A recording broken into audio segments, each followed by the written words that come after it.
আজকে আমরা শিখব জেলেস শব্দটা আর এর সাথে জড়িত আরও কিছু শব্দ। কখনো কি কোনো আইডিয়া বা প্রজেক্ট নিয়ে আপনার মধ্যে প্রচণ্ড আবেগ কাজ করেছে? চলুন সেই অনুভূতিটাকেই বুঝি। ব্যাপারটা সহজে বুঝতে চলুন রাফি আর সুমি নামের দুই বন্ধুর একটা গল্প শুনি। ওরা দুজনেই তাদের সায়েন্স প্রজেক্টে অনেক শক্তি দিয়ে কাজ করছিল। এই শক্তিটাই কিন্তু আসল। এই যে প্রচণ্ড উৎসাহ বা শক্তি, একেই ইংরেজিতে বলে জিল। এটা একটা নাউন, মানে বিশেষ্য পদ। দেখুন, রাফির জিল কিন্তু দারুণ পজিটিভ ছিল।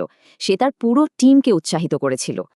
আর যার মধ্যে এই জিল থাকে তাকেই বর্ণনা করা হয় জেলাস শব্দটি দিয়ে।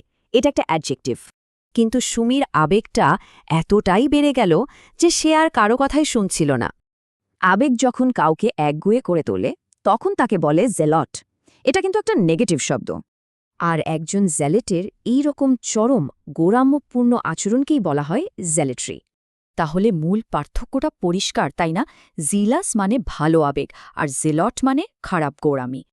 আচ্ছা, এবার চলুন কিছু বাস্তব বাক্যে এই শব্দগুলোর ব্যবহার দেখে নিই।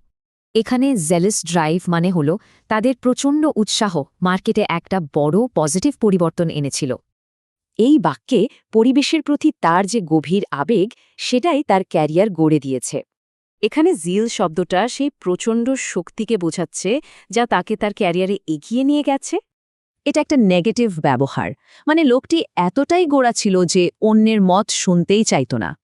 শুধু দক্ষতার ওপর জোর দিতে গিয়ে তারা কর্মীদের ভালোমন্দের কথা ভাবেনি, ফলে সবাই দূরে সরে গেছে।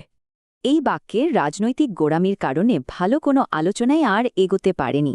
তাহলে সংক্ষেপে পুরো পরিবারটাকে আরেকবার দেখি, কোনটা পজিটিভ আর কোনটা নেগেটিভ মনে রাখতে হবে।